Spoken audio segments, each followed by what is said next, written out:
Programme میں آپ کو خوش آمدید کہتے ہیں. میں اسد اللہ خان ہوں. آج ممبر جوڈیشل کمیشن اختر حسین صاحب نے جوڈیشل اپوائنٹمنٹ پر تحفظات کا اظہار کرتے ہوئے استعفیٰ دے دیا ہے.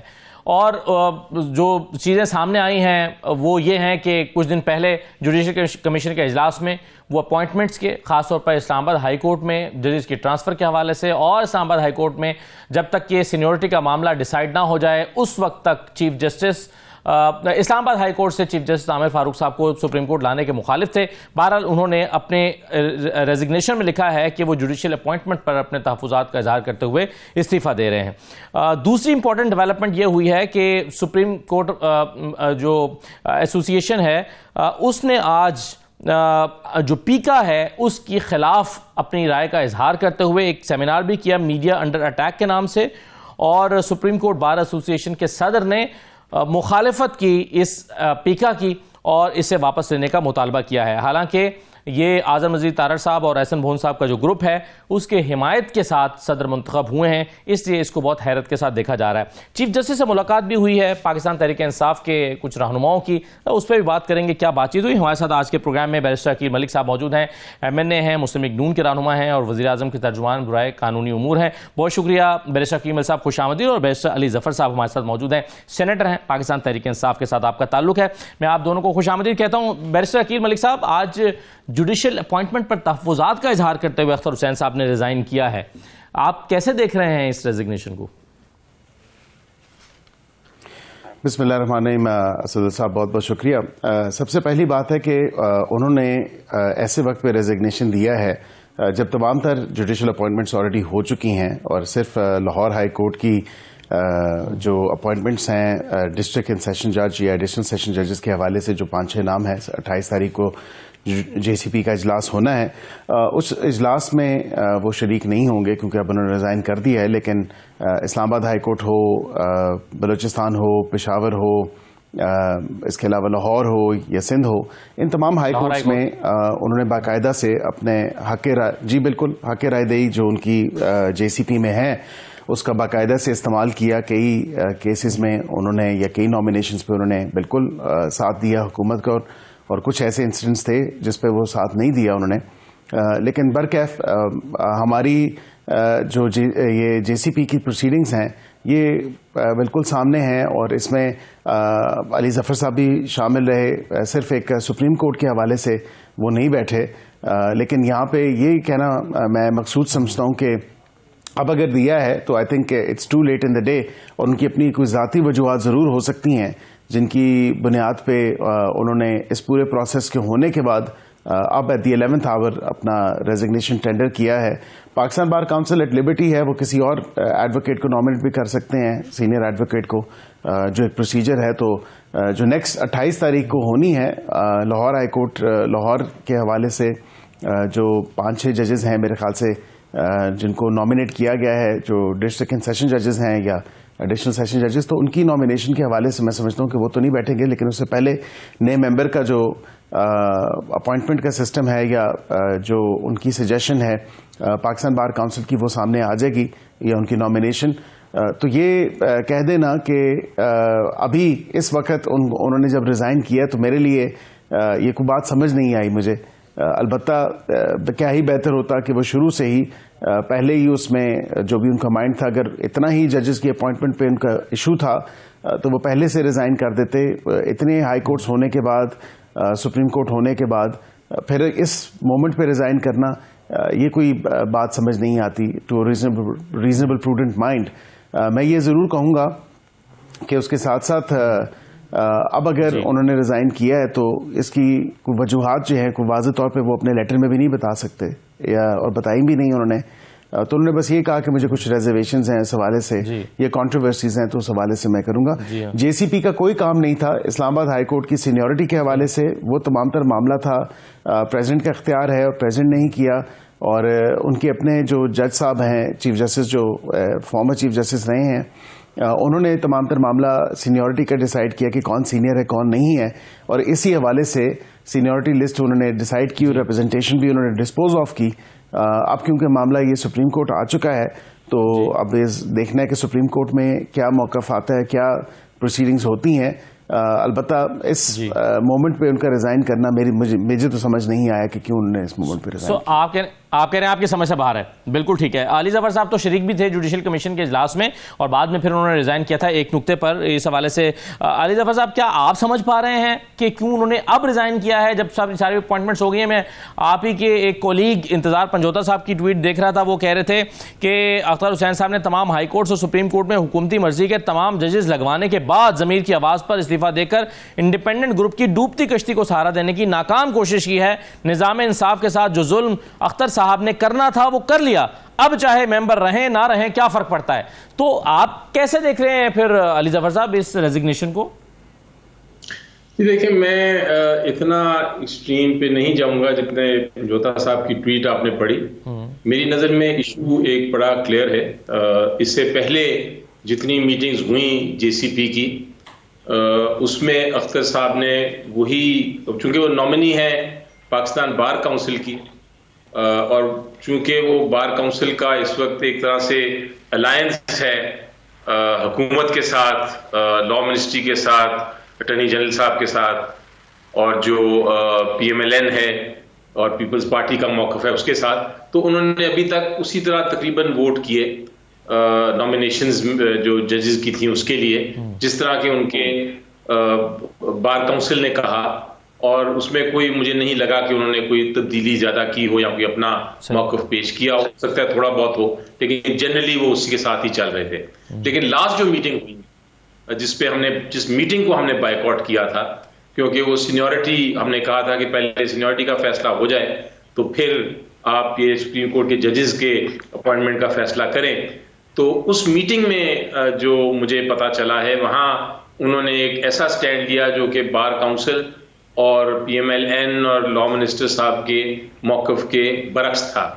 تو جب انہوں نے یہ سٹینڈ لیا تو اس کے بعد جو مجھے اطلاع ملی ہے, میں نے کنفرم نہیں کیا, میں ان کو فون کرنے کی کوشش کر رہا تھا, لیکن اطلاع یہ ہے کہ وہ ان کی پھر اس کے بعد بار کونسل میں ان کی ایک طرح سے مخالفت ہوئی اور جھگڑا ہوا, اور پھر ان کو ریموو کرنے کی بات بھی ہوئی, اور انہوں نے پھر یہ موقف اختیار کیا کہ میں ریزائن کر دیتا ہوں بجائے اس کے کہ یہ مزید جھگڑا بڑھے. تو یہ ایک ہے پوزیشن میرا خیال ہے. اور کمیشن کے دوران سر, اجلاس کے دوران, میٹنگ کے دوران ان کی رائے کیا تھی؟ بہت سخت موقف تھا ان کا جب جن نکات پر ان کے خاص طور پر ان کے تحفظات تھے. جی یہی, کیونکہ ہم نے تو بائیکاٹ کر دیا تھا اور اس میٹنگ کو, اور ہم میٹنگ سے باہر نکل آئے تھے, تو ایگزیکٹلی کیا پوزیشن تھی اندر نہیں پتا چلا, لیکن جو بعد میں اطلاع ملی اور تھوڑی بہت گفتگو کی مختلف ممبر سے, تو یہی لگتا تھا کہ ان کا جو ایک طرح سے بڑا ٹینشن تھی, وہ ایک تو تھی جو لاہور کے جج صاحبان کو اپوائنٹ کرنا تھا, اس پہ وہ نہیں آمادہ تھے. پھر کوئی ایک جج صاحب تھے جو پشاور ہائی کورٹ سے سپریم کورٹ, جن کا اپوائنٹمنٹ کا ایشو تھا, وہ چاہتے تھے کہ وہ ہوں, اور جو حکومت شاید نہیں چاہتی تھی کہ وہ ہوں. تو یہ کچھ 2-3 ایسے پوائنٹس پہ ان کی اختلافات ہوئے جو کافی ڈسکشن بھی ہوئی اور ڈیبیٹ بھی ہوئی. جے سی پی میں لڑائیاں نہیں ہوتی, وہ یہ تو امپریشن ہے, کوئی اونچی آواز میں بھی نہیں بولتا, لیکن آپ بحث ضرور کرتے ہیں. تو یہ ایک طرح سے وہاں سے میرا خیال ہے یہ کرائسس پیدا ہوا, اور بار کونسل نے فیصلہ کیا کہ اب یہ ان کے نامنی سے نہیں رہے اور ان کو ہٹا دینا چاہیے. تو یہ مجھے لگتا ہے کہ اس کی بیک گراؤنڈ یہ ہے, اس سے زیادہ میں اس کو کوئی نہیں اہمیت دوں گا. ٹھیک ہے, بالکل صحیح ہے. تو عقیل ملک صاحب, آج کچھ صحافیوں نے یہ دعویٰ کیا کہ احسن بھون صاحب کا نام حکومت زیر غور لا رہی ہے ان کے متبادل کے طور پر جوڈیشل کمیشن میں. کیا آپ اس کی تصدیق کریں گے, واقعی احسن بھون صاحب آ سکتے ہیں؟ دیکھیں, ابھی فی الوقت حتمی کوئی جو ہے اس میں ڈیسیجن نہیں لیا گیا, اور بالکل سینئر لائرز جو ہیں, پاکستان بار کونسل کسی کو بھی ریکمینڈ کر سکتی ہے, نامنیٹ کر سکتی ہے, اور یہ اب میں اس کو رول آؤٹ تو نہیں کروں گا. وہ ایک سینئر لائر ہیں, بالکل کنسیڈر ہو سکتے ہیں, لیکن ایٹ دس سٹیج تو کوئی حتمی چیز نہیں سامنے آئی. جی ٹھیک ہے, بیرسٹر صاحب ہمارے ساتھ رہیے گا, ایک چھوٹا سا بریک لیتے ہیں, بریک کے بعد واپس آتے ہیں. بریک کے بعد دوبارہ خوش آمدید. بیرسٹر عقیل ملک صاحب, آج جو سپریم کورٹ بار ایسوسی ایشن کی طرف سے ایک اعلامیہ جاری کیا گیا ہے اور انہوں نے آج ایک سیمینار کنڈکٹ کیا میڈیا انڈر اٹیک کے نام سے، اور اس کے بعد انہوں نے کہا ہے کہ بہت سوچ و بچار کے بعد وہ یہ فیصلہ کر رہے ہیں کہ یہ قانون جو ہے وہ صحیح نہیں ہے اور حکومت کو یہ قانون واپس لینا چاہیے۔ اس پر زیادہ حیرت اس لیے ہوئی ہے کہ اعظم تارڑ صاحب اور احسن بھون صاحب کی سپورٹ اور اسی گروپ کا حصہ ہونے کے ناطے انہوں نے الیکشن لڑا تھا اور یہ جیت کر آئے تھے۔ تو یہ آپ کے خیال میں بھی حیرت کی بات ہے سر، یہ جو سٹانس لیا گیا ہے سپریم کورٹ بار ایسوسی ایشن کی طرف سے، خاص طور پر رؤف عطا صاحب کے ہوتے ہوئے؟ دیکھیں، اب یہی میں بات کرتا ہوں کہ ججز انڈیپینڈنٹ ہیں، عدالتیں انڈیپینڈنٹ ہیں اور لائرز انڈیپینڈنٹ ہیں، لائرز کی جو باڈیز ہیں وہ انڈیپینڈنٹ ہیں۔ ہر چیز کو موڑ توڑ کے حکومت کے ساتھ جوڑ دینا اور پھر کہہ دینا کہ یہ حکومت کی سپورٹ کرتے ہیں، جہاں حکومت صحیح ہے وہ حکومت کے ساتھ کھڑے ہیں۔ آج انہوں نے ایک ڈفرینٹ اور ایکسیپشنل ویو لیا ہے اس تمام تر چیز پہ، میڈیا کی جتنی بھی باڈیز ہیں ان کے ساتھ ملاقات کرنے کے بعد، اس سیمینار کے بعد، تو اچھی ایک میں سمجھتا ہوں ہیلدی بات ہے اگر وہ سمجھتے ہیں، جو کہ میں خود بھی یہ ویو رکھتا ہوں کہ مزید کنسلٹیشن ہونی چاہیے تھی، اس کو مزید بہتر بنایا جا سکتا تھا، لیکن with the Advent of social media, اور کیونکہ یہ کافی 1.5 2 2.5 سال سے تقریباً یہ کم از کم چل رہا ہے سارا معاملہ، 2.5 3 سال سے، تو اس میں دیر نہیں کرنی چاہیے تھی، لیکن برکیف میرا پرنسپل سٹانس یہ کہ اس کو مزید بہتر ابھی بھی بنایا جا سکتا ہے۔ بیرسٹر علی ظفر صاحب، چیف جسٹس صاحب سے آپ کی ملاقات ہوئی، پی ٹی آئی کے لوگوں نے جو ہے وہ ملاقات، یعنی کچھ لوگ پی ٹی آئی کے اندر بھی ایسے تھے جو سمجھتے تھے یہ ملاقات نہیں کرنی چاہیے۔ خود میرے پروگرام میں یہاں فیصل چودھری صاحب موجود تھے، وہ کہتے تھے کہ جی بالکل نہیں ملنا چاہیے پی ٹی آئی کے لوگوں کو، جو بات کرنی ہے وہ کورٹ روم کے اندر کریں۔ آپ کی ملاقات جب ہوئی ہے تو اس کے بعد بھی یہی اوپینین تھا ہے آپ کا کہ ہاں آپ کو یہ ملاقات نہیں کرنی چاہیے تھی، آپ سمجھتے ہیں کہ نہیں ملاقات تو ضرور ہونی چاہیے تھی لیکن سود مند رہی ہے، یعنی یہ الگ سوال ہے؟ دیکھیں، ملاقات کا سلسلہ ایک بار شروع ہو گیا تو وہ تو ہمیں ملاقات کرنی ہی تھی۔ آپ دیکھیں کہ ملاقات کس وجہ سے تھی۔ چیف جسٹس صاحب نے جو ایجنڈا بھیجا تھا وہ ایک ایجنڈا تھا باقاعدہ، جس کے اندر مختلف جوڈیشل ریفارمز کی باتیں تھیں مختلف ہیڈز کے نیچے۔ اس میں مسنگ پرسنز تھے، اس میں آربٹریشن تھی، میڈیشن تھی، ڈیجیٹلائزیشن تھی، یہ سارے معاملات پہ انہوں نے ریکویسٹ کی تھی کہ آپ ہمیں اپنی تجاویز دیں۔ تو جب انہوں نے ایک بار حکومت کے ساتھ ملاقات کر لی تھی اس پہ، میری نظر میں شاید نہیں کرنی چاہیے تھی پہلے، لیکن کر لی انہوں نے، تو اس کے بعد انہوں نے اپوزیشن کو بھی جب کہا تو ہم پھر یہ پلیٹ فارم جو ہے جو ہمیں ایک ملا اس کو چھوڑ نہیں سکتے تھے، ہمیں پھر جانا تھا اور جا کے بات کرنی تھی۔ اب جب ہم نے بات کی، جا کے اپنی گفتگو کی، تو اس میں چیف جسٹس صاحب نے کہا کہ آپ کو یہ ایجنڈا میں نے دیا ہے، میں چاہوں گا کہ آپ اس پہ تجاویز دیں، لیکن اگر آپ نے کسی اور ایشوز پہ بھی بات کرنی ہے جن کا میرے ساتھ تعلق ہے یا جوڈیشل سسٹم کے ساتھ تعلق ہے تو آپ وہ کریں۔ تو ہم نے پھر اس پہ جتنے ہمارے مطابق مسائل تھے جو جوڈیشری کے ساتھ، جو جمہوریت کے ساتھ، جو آئین کے ساتھ جن کا تعلق تھا، جن کا بنیادی حقوق، انسانی حقوق کے ساتھ تعلق تھا، ہم نے پھر وہ سارے ایشوز کو ایک کے بعد دوسرے کے بعد تیسرا ان کو بتایا۔ انہوں نے اس کا جواب نہیں دیا، انہوں نے یہ ضرور کہا کہ آپ نے جو تجاویز دینی ہے آپ ان کو بھی رائٹنگ میں دیں، اور جو آپ نے یہ باتیں کی ہیں ان کو بھی آپ رائٹنگ میں دیں، جو میرے اختیار میں ہوگا میں ضرور اس پہ کوئی نہ کوئی ایکشن لوں گا۔ تو ویسے آپ یہ سمجھتے ہیں نا علی ظفر صاحب کہ وہ جب آپ کی کسی بات کا انہوں نے جواب ہی نہیں دیا تو پھر بہتر نہیں تھا کہ آپ ملاقات کی بجائے تحریری طور پر ہی بھیج دیتے، اور جواب تو پھر بھی تحریری طور پر شاید آنا ہے یا جو بھی اس کا آؤٹ پٹ آنا ہے، لیکن آپ کی ملاقات کا تو پھر کوئی فائدہ نہیں ہوا؟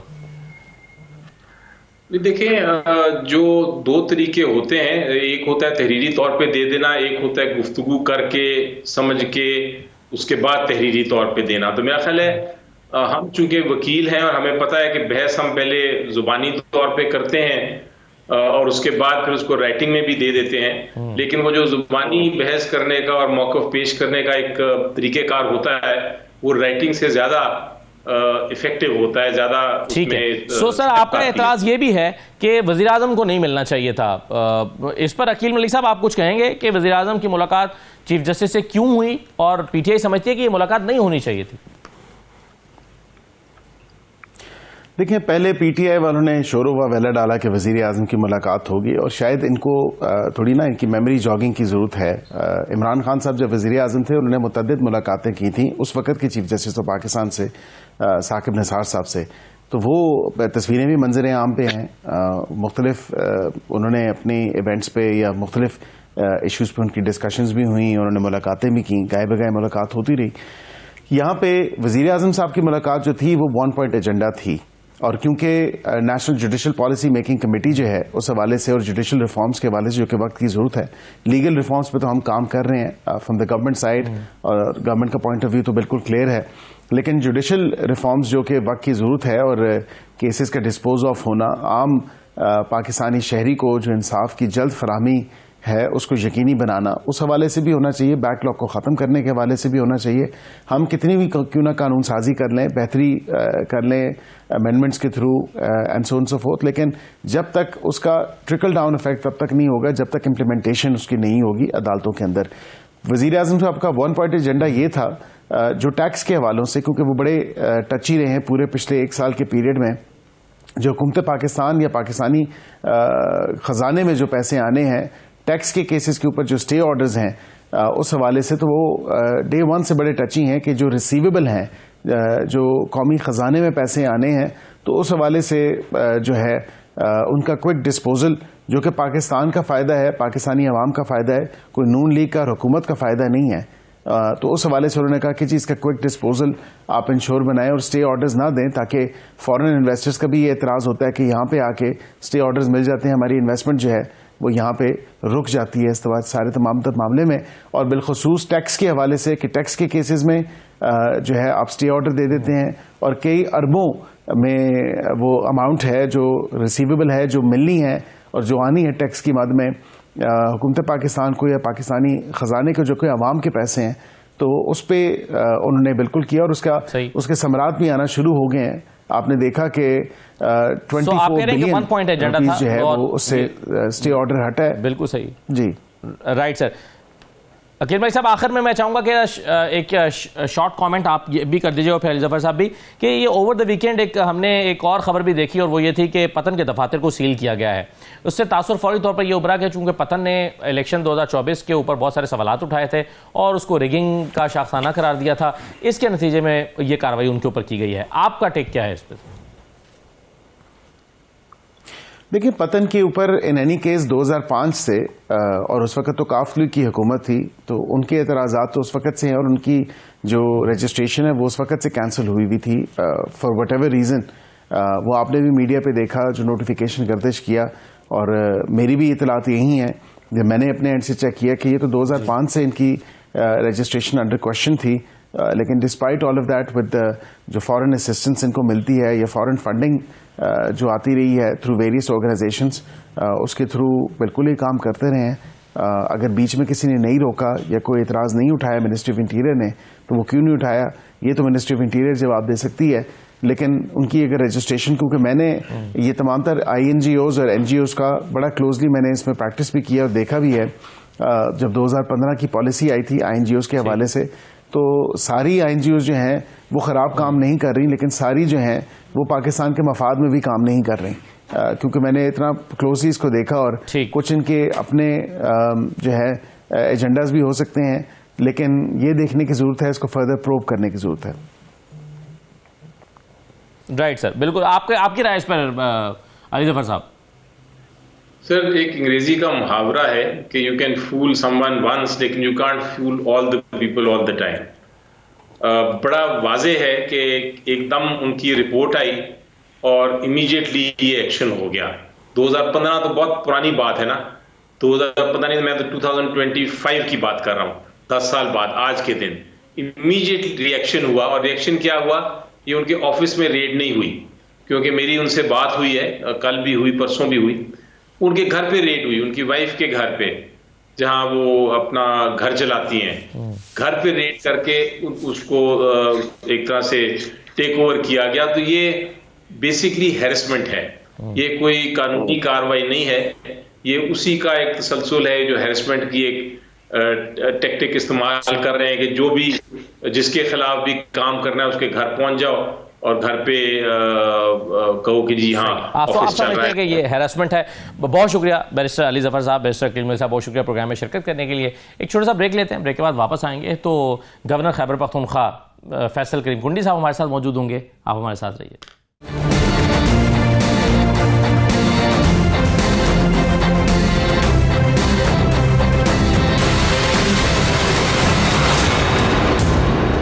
بریک کے بعد آپ کو دوبارہ خوش آمدید کہتے ہیں. گورنر خیبر پختونخوا فیصل کریم کنڈی صاحب ہمارے ساتھ موجود ہیں. بہت شکریہ کنڈی صاحب, آپ کو خوش آمدید کہتے ہیں.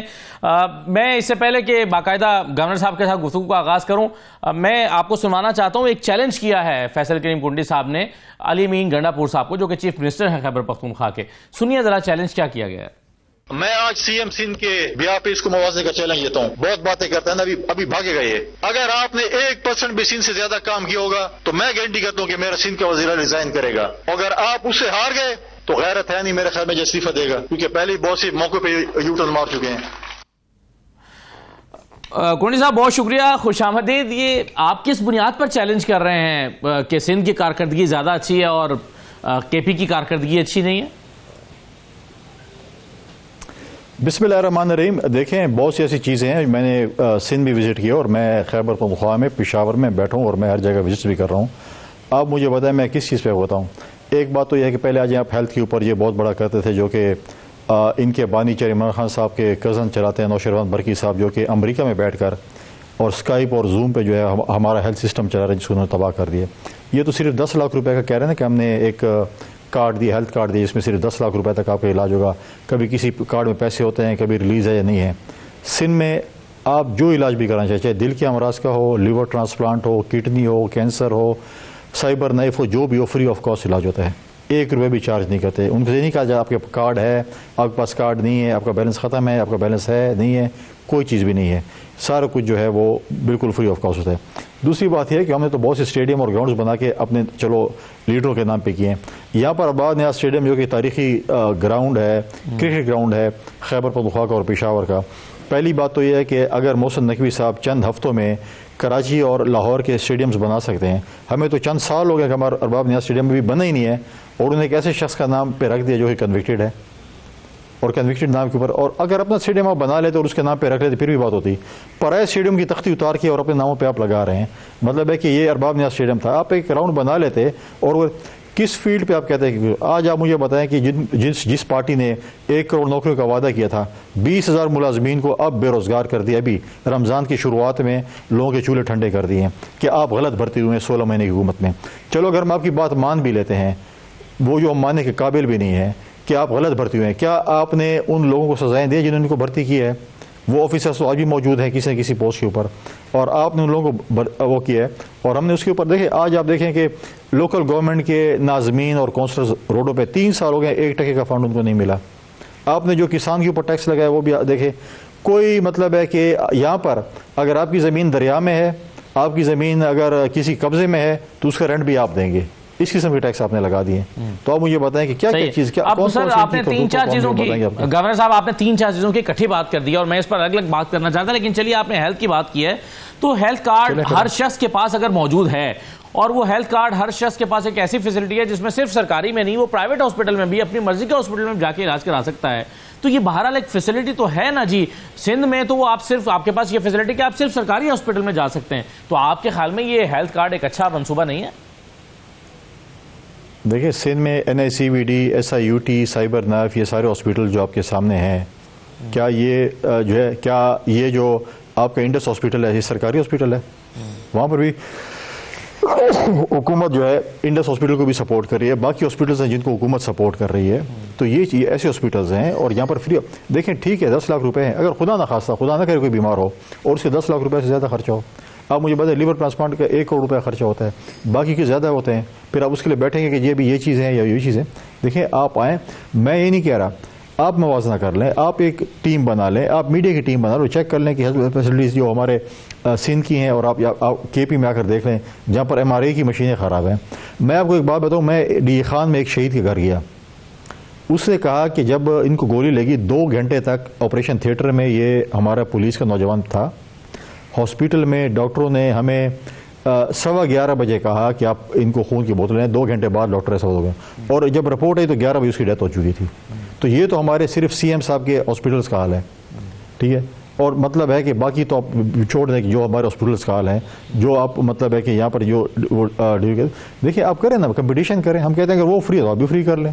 کنڈی صاحب، ایک طرف تو آپ یہ کہتے ہیں کہ اور آپ خط لکھتے ہیں وزیر اعظم کو کہ انٹرنیشنل ایئرپورٹ جو اسلام آباد کا ہے اس کا نام بے نظیر انٹرنیشنل ایئرپورٹ رکھا جائے، لیکن دوسری طرف آپ کرکٹ اسٹیڈیم کا نام عمران خان جو کہ کرکٹ کے باہر لیجنڈ ہیں ان کے نام پر رکھنے پر آپ اعتراض کرتے ہیں، تو یہ تضاد نہیں ہے آپ کی بات میں سر؟ بالکل تضاد نہیں ہے، آپ تاریخ اٹھا لیں. میں نے یہ نہیں کہا کہ آپ اسلام آباد ایئرپورٹ کو بے نظیر بھٹو شہید ایئرپورٹ رکھیں، یہ آلریڈی ان کا نام تھا. جب اسلام آباد ایئرپورٹ شفٹ ہو گیا اور وہ جو ابھی جو پرانا ایئرپورٹ ہے وہ وی آئی پی موومنٹ یا فلائنگ کلب کے لیے استعمال ہوتا ہے، تو انہوں جب ختم ہو گیا، جب یہ شفٹ ہوا تو آپ کو وہ ایئرپورٹ کا نام بھی شفٹنگ کے ساتھ اس کا نام رکھنا چاہیے تھا. میں نے صرف یہ کہا یہ آلریڈی ایئرپورٹ ان کے نام پہ تھا، اس لیے میں کہہ رہا ہوں کہ اس کو دوبارہ وہ کرنا چاہیے، جس کے میں ڈاکومنٹیشن بھی پرائم منسٹر صاحب کو بھیجیں کہ یہ چیزیں ہوئی ہیں. پرائم منسٹر نے آن دی فلور آف دی ہاؤس محترمہ کی شہادت کے اوپر یہ اناؤنس کیا تھا، تو آپ اس کو کریں. میں نے یہ نہیں کہا کہ آپ کسی اور کی تختی اتار لیں اور اپنی تختی لگا لیں. اور جو یہاں پر ہے کرکٹ لیجنڈ آپ کے لیے ہوں گے، لیکن میرے لیے وہ کنوکٹڈ شخص ہے جس نے صوبے کو دہشت گردی دی ہے، آج جو ہم فیس کر رہے ہیں، جسے 9 مئی کی ہے. ہم اس شخص کے نام پہ جو ہے ہم کرکٹ اسٹیڈیم نہیں رکھ سکتے جنہوں نے ایسے ایسے کرتوت کیے ہیں جو کہ ملک دشمنی کے مترادف ہو. تو ہم کوئی اچھا کارنامہ کرتے تو ہم کہتے اچھے کارنامے کے اوپر اپنا اسٹیڈیم بنا لیتے اور پھر نام رکھتے تو ٹھیک ہے. آج پشاور کے شہری جو لوگ نارملی جو یہاں کے شہری ہیں وہ ان کو بھی بڑا اس کے اوپر وہ ہے کہ دیکھیں ایک اسٹیڈیم تھا، ایک شخص اس کا نام تھا ارباب نیاز اسٹیڈیم رکھا گیا تھا، کیوں آپ کو ضرورت پڑی کہ آپ اس کو چینج کرتے؟ بنا لیں اپنا اسٹیڈیم، تھوڑی کرپشن کرے، پیسے نہ کھائے نا، تو اپنا اسٹیڈیم ایک بنا لیں تاکہ اس پہ اپنا نام رکھ لیں. صحیح ہے. اچھا گورنر صاحب، آپ نے کسان کنونشن کروایا ہے اور آپ زرعی انکم ٹیکس کی مخالفت کر رہے ہیں. یہ تو تمام صوبوں نے زرعی انکم ٹیکس لگایا اور یہ آئی ایم ایف کی ایک شرط بھی ہے، تو کیا آپ نہیں سمجھتے کہ خیبر پختونخوا میں اس وقت کسی کی بھی حکومت ہوتی تو آئی ایم ایف کی اس کنڈیشن کو مان کر یہ زرعی ٹیکس تو باہر لگانا ہی پڑتا سر؟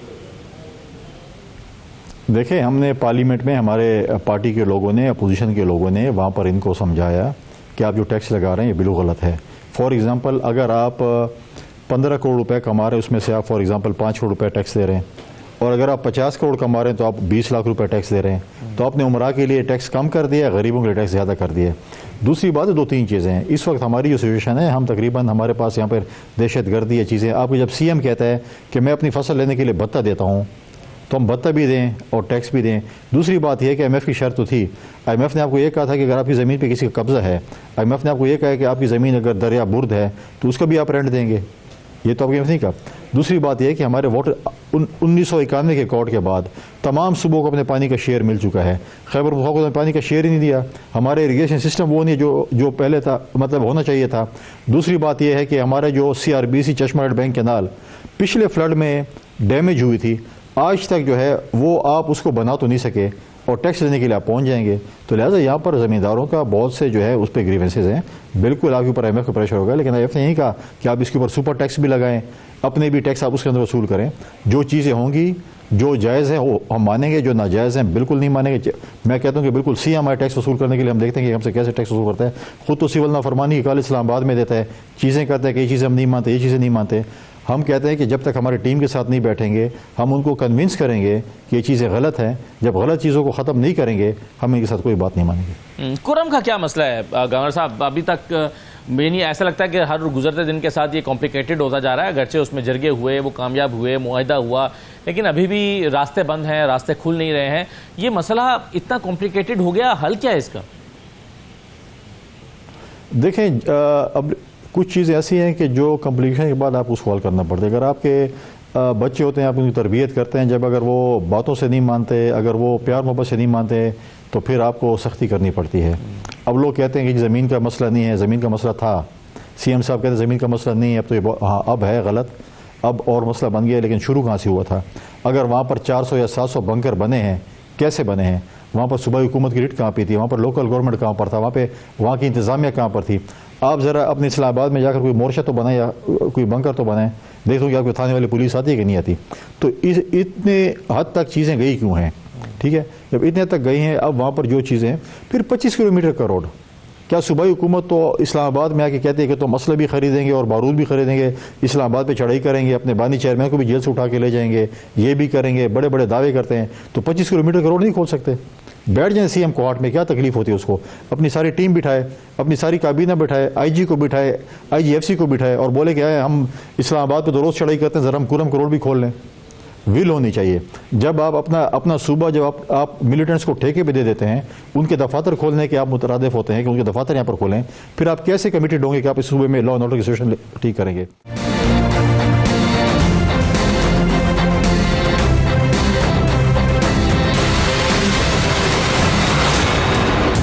جب آپ اپنی فوج کے خلاف قرارداد اسمبلی میں پاس کرائیں گے، ایسے اسپیچیں ہوں گی ہمارے فوج کے خلاف جس پہ آپ ایکسپنج کرنے کے قابل ہوں گے اور ایکسپینشن نہیں کریں گے، تو پھر آپ ان لوگوں سے امید کریں گے کہ آپ کے لیے امن لے کے آئیں گے؟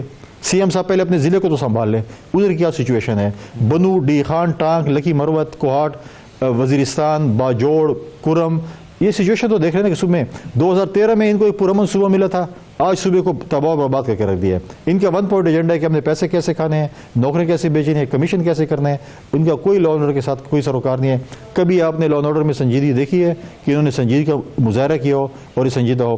جب ہم سوال کرتے ہیں کہ آپ کو فیڈریشن نے 500 نہیں ابھی 600 ارب ہو چکے ہیں، 1% آف NFC ایوارڈ کے دیے ہیں، وار آن ٹیرر کے لیے دیے ہیں، ہمارے سیکورٹی فورسز کے لیے دیے ہیں، آپ ان کے پیسے بھی دائیں بائیں کر کے کھا پی گئے ہوں، آپ نے اپنے پولیس پہ خرچ نہیں کیے ہوں، ان کو آپ نے جو ہے اپ گریڈ نہ کیا ہو، ان کی تنخواہیں نہیں بڑھائی ہوں، ان کو آپ نے اسلحہ نہیں دیا ہو، آپ ان کو ملیٹنٹ سے لڑانے کے لیے اس قابل نہ کیا ہو، مطلب اس کو آپ نے وہ نہیں کیا ہو. آپ کہیں کہ آپ خالی ہاتھ جا کے ان کے ساتھ لڑیں، وہ کیسے لڑیں گے آپ کے ملیٹنٹس کے خلاف؟ صحیح ہے. کونی صاحب، یہ ظاہر ہے خیبر پختونخوا میں سیاسی ایک ہم دیکھتے ہیں کہ گروپنگ اور وہ سب چیزیں چلیں، وہ تو پی ٹی آئی کا مسئلہ ہے، لیکن یہ بھی ہم دیکھ رہے ہیں کہ کچھ لوگ یہ دعویٰ کرتے ہیں، جیسے کہ فیصل ووڈا صاحب، وہ کہتے ہیں کہ جی وہاں پر فارورڈ بلاک بن رہا ہے. کیا واقعی آپ کے صوبے میں خیبر پختونخوا میں سیاسی بے چینی اس حد تک موجود ہے کہ کوئی فارورڈ بلاک بن سکتا ہے چیف منسٹر کے خلاف؟ دیکھیں، ایک زمانہ تھا جب اب تو بانی چیئرمین کے خط کی بڑی وہ ہو رہی ہے کہ مشہور ہو رہی ہے، انہوں نے کوئی لکھا ہے، تو یہاں پر سے بھی خط لکھا گیا تھا سی ایم کے خلاف کہ اس کو ہٹائیں ورنہ ہم عدم اعتماد کی تحریک لیں گے. اور آپ کو یاد ہے کہ میں نے ایک زمانے میں کہہ رہا تھا کہ اعتماد کا ووٹ لے لیں، ٹھیک ہے؟ تو وہ تو کافی عرصے سے تھا کہ یہ چیزیں ہیں، اور جو چیزیں میں کہہ رہا تھا کہ ایسی چیزیں ہوں گی، وہ آج ان کی پی ٹی آئی کے اپنے لوگ کہہ رہے ہیں. کوئی کہہ رہا ہے ہمیں ہروا دیا گیا تھا، کوئی کہتا ہے میں سائٹ پہ کر گیا تھا. اور میں نے پہلے دن کہا تھا کہ جس دن پی ٹی آئی کو پتہ چلے گا کہ ہمارے اندر میر صادق اور میر جعفر کون ہے، کیا کردار ادا کیا ہے، تو میرے خیال میں شاید بشرا بی بی کوشش نہ کہ انہوں نے چیزیں دیکھی ہوں گی، انہیں جا کر جو بھی ہے ان کے پارٹی کا انٹرنل مسئلہ ہے، بالکل ہے. آج اب میں نے جب آپ کی بات کی، میں کل ایک اور کنونشن کرنے کے جا رہا ہوں، وہ ناظمین کا کنونشن ہے. 3 سال تک ناظرین کو انہوں نے گھاس نہیں ڈالی ہے اور نہ ان کو کوئی فنڈز دیے ہیں، نہ اجلاس. اب ان کو جو ہے سبز باغ دکھا رہے ہیں کہ ہم آپ کو فنڈ بھی دیں گے، ہم آپ کے ساتھ عدالت جائیں گے، آپ کو ایکسٹینشن بھی دیں گے. 3 سال تک سوئے رہے. آج تک آپ ناظمین کو آپ نے جو ہے امپاور کرنا تھا، آپ نے کہا تھا کہ اے سی اور ڈی ایس پی کے CRBA لکھیں گے، آج تک ان کو 1 روپیہ آپ نے نہیں دیا. تو لہٰذا یہ چیزیں ہیں جو یہاں پر لوگوں کی جو ہے وہ بالکل گریونسز ہیں. اور آپ مجھے بتائیں، جب ہمارے سی ایم صاحب کی بات آ گئی تھی کہ ان کو ہٹا رہے ہیں یا واٹ ایور جو بھی مشکل تھا، کوئی ایک شخص کھڑا ہو اس کے ساتھ پریس کانفرنس کے لیے؟ جو شخص سی ایم کے ساتھ کھڑا ہوتا ہے مروت صاحب کی طرح، تو وہ والی تباہ و برباد ہو جاتا ہے سیاسی طور پر. آپ کے خیال میں مسئلہ جو ہے وہ رکاوٹ وہ سی ایم ہیں خیبر پختونخوا میں، علی امین گڈا پور صاحب ذاتی طور پر ان کا پرابلم ہے، یا پی ٹی آئی کا، یا جماعت کو آپ ذمہ دار ٹھہراتے ہیں؟ دیکھیں، جماعت نے ان کو اپوائنٹ کیا نا. اگر سی ایم کا پرابلم ہے یا جو بھی ہے، پہلے جو ہے وہ جو اپوائنٹمنٹ آف جو سی ایم ہوتی ہے یا اس پوسٹ پہ ہوتی ہے، پہلے آپ دیکھیں بزدار ٹائپ لوگ آئے، اب بزدار پلس ٹائپ ہمارے سی ایم کی صورت میں آ گیا، اور مطلب ہے کہ چیزیں ہیں. تو پھر کیوں ہٹایا آپ نے ان کو صوبائی صدارت سے؟ تو میں نے کہا کہ مجھے تو لگ ایسے رہا ہے کہ بہت جلد جو پی ٹی آئی کے حقیقی ان کے ورکر ہیں، وہ بہت جلد جو ہے وہ یوم نجات شاید منائیں. اچھا سر، لیکن ساری چیزوں کے باوجود ایک حکومت کے خلاف ایک گرینڈ اپوزیشن الائنس بن رہا ہے، اور اس وقت ایک الائنس جو ہے، یہ جو اپوزیشن کا الائنس ہے، یہ گیا بھی کراچی ہوا ہے جہاں پر پیپلز پارٹی کی حکومت ہے، اور وہاں پر جو پیپلز پارٹی کی مخالف جماعتیں ہیں ان کو اکٹھا کر رہا ہے، ان کو دعوت دے رہا ہے. جی ڈی اے کے لوگوں سے ملے ہیں اور دیگر سیاسی جماعتوں سے، تاجروں سے، وکلاء سے، اور وہ کہہ رہے ہیں کہ جی آئیے حکومت کے خلاف مل کر ایک تحریک چلاتے ہیں آئین کی بحالی کے لیے اور رول آف لا کے لیے. تو یہ بہرحال حکومت کے لیے اگر اپوزیشن کی ساری سیاسی جماعتیں مل کر حکومت کے سامنے آ جاتی ہیں تو مسئلہ تو ہوگا. دیکھیے، اپوزیشن کا اپنا ایک جمہوری حق ہے کہ وہ اتحاد بھی بنائیں، تنقید برائے اصلاح بھی کریں، چیزیں بھی کریں. ہم سندھ میں آ کے ہمیں رول آف لا کی بات بتاتے ہیں.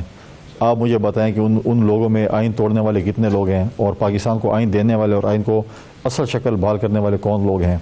آج وہ لوگ بھی باتیں کرتے ہیں جنہوں نے آئین پہ شب خون مارا ہے، وہ آج آئین کی بلازستی کی بات کرتے ہیں. یہ بھی سونے پہ سہاگ ہے. مطلب دیکھیں کہ یہ بھی کوئی مطلب ہے کہ کون سی خبریں ملنے کو آ رہی ہیں. اور جو اتحاد بن رہا ہے، پہلی بات تو یہ پہلے اکٹھے تو ہو جائیں، اپنے اندر سے بغض کو ختم کر لیں. سرکاری پی ٹی آئی مولانا فضل الرحمان کو گالیاں نکالتی ہے اور غیر سیاسی پی ٹی آئی مولانا فضل الرحمان کے پاؤں پڑتی ہے. پہلے اپنے آپ میں تو ایک پیج پہ ہو جائیں کہ آپ لوگ کرنا کیا چاہتے ہیں. آپ نے آدھے لوگوں کو گالیوں پہ لگائے ہوئے ہے، آدھے لوگوں کو آپ نے پاؤں پکڑنے اور منت سماجت پہ لگایا ہوا ہے. تو اب دیکھتے ہیں، پہلے خیر سے عبادت کر لے 1 مہینہ، اس کے بعد پھر ان کو بھی نپٹ لیں گے. ان کا جمہوری حق ہے احتجاج کرنا. اگر آپ یہ تو مانتے ہیں نا کہ مولانا فضل الرحمان صاحب آ جاتے ہیں on board P T I کے ساتھ، اپوزیشن کی ساری سیاسی جماعتوں کے ساتھ، تو پھر یہ اپوزیشن کا الائنس ایک زوردار الائنس بن جائے گا جیسے کہ پی ڈی ایم کے زمانے میں بنا تھا. زوردار بنے گا یا نہیں بنے گا، لیکن میں وہ منظر کشی کروں گا کیونکہ مولانا فضل الرحمان مجھے نہیں لگتا کہ بڑے سنجیدہ اور بڑے اچھے سیاستدان ہیں. وہ ان کی باتوں میں شاید نہ آئیں، لیکن پالیٹکس میں کوئی حرف آخر نہیں ہوتا. لیکن آپ اس کو بھی دیکھیں، ایک منظر کشی کریں نا، مولانا فضل الرحمان سٹیج پہ تقریر کر رہے ہوں اور پی ٹی آئی کے ورکر نیچے کھڑے ہوں تو کون سے نعرے لگائیں گے؟ آئین کی بحالی کے نعرے لگائیں گے. اچھی بات ہے، ہم تو کہتے ہیں اچھی بات ہے. جمہوریت بہترین انتقام ہے.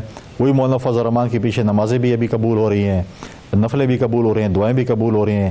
جو جب کہہ رہے تھے کہ ان کو مولانا بھی نہیں کہا جاتا، آج مولانا صاحب ان کے سیاسی مسیح بھی ہیں.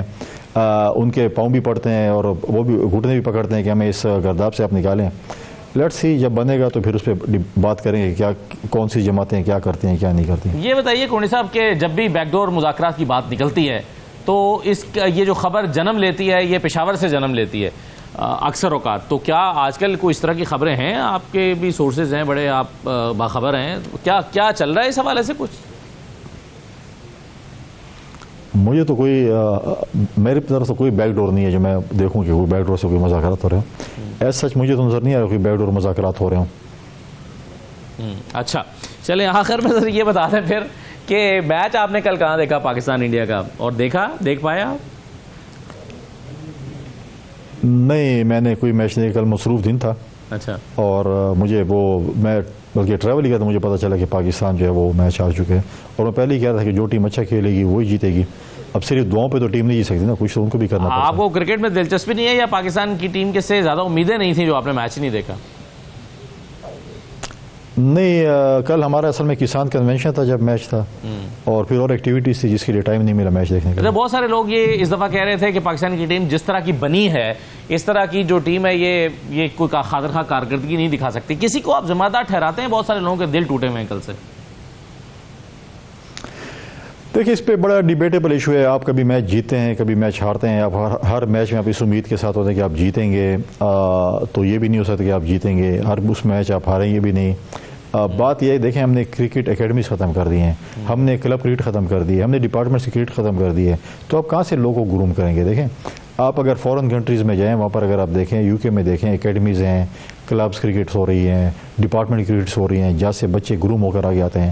ہم ایک میچ اچھا کھیل لیتے ہیں، پھر ہم سال تک اسی میچ پہ گزارا چلاتے ہیں کہ فلاں میچ اچھا کھیلا تھا، اب 1 سال تک اس کو چلاؤ. 1 سال تک وہ نہیں چلتا، پھر ایک میچ میں چل جاتا ہے، پھر اس کو سال اور ایکسٹینشن مل جاتی ہے. تو اس کی سب ایسی چیزوں پہ نہیں ہوتی ہیں. ہمیں جو ہے، اور دوسری بات یہ ہے، افسوسناک امر بھی ہے یا خوشائند امر ہے، جو بھی ایسو ہے، ہمارے پلیئرز جو ہیں، سینئر پلیئر جو کہ ریٹائر ہو چکے ہیں، وہ جا کر افغانستان کی ٹیم بلڈ کر رہے ہیں، پھر جا کر سعودیہ کی ٹیم بلڈ کر رہے ہیں. وہ ٹیمیں بلڈ اپ ہو رہی ہیں. ہم کہتے ہیں نہیں، ہمارے پاس فارنر آئے ہمیں جو ہے ٹیم بنانے کے لیے. ہمارے لوگ باہر جا رہے ہیں اور ہم کہتے ہیں ہم جو ہے باہر سے لوگوں کو منگائیں. تو ایک اپوزٹ ڈائریکشن پہ چیزیں چل رہی ہیں. صحیح ہے، لیکن اپنے لوگوں کو لگایا نا، اپنے کوچ، اپنے سلیکشن ٹیم اور وہ سب لگایا، تو اس کے نتیجے میں دیکھیں نا کیا ہوا ہے یہاں پر. اور وہ پھر یہ ہوتا ہے کہ ہوتا رہتا ہے. دیکھیں آپ ہر وقت نہیں، دیکھیں آپ ہر وقت، ہاں ٹھیک ہے میرٹ ہونا چاہیے، اور اس میں یہ ہے کہ آپ ہر وقت جیت بھی نہیں سکتے، ہر وقت آپ ہار بھی نہیں سکتے. انڈیا کے ساتھ پریشر کا میچ ہوتا ہے، ہمیشہ میجورٹی انڈیا ہم سے جیتی ہے، پریشر ہوتا ہے اور ہم پریشر میں کھیلتے ہیں. جب تک آپ ریلیکس ہو کر نہیں کھیلیں گے آپ کمپیٹ نہیں کر سکتے. چلیے، بہت شکریہ گورنر خیبر پختونخوا فیصل کریم کنڈی صاحب ہمارے ساتھ موجود تھے. یہ ناظرین آج کا پروگرام تھا. اجازت دیجیے، اللہ حافظ.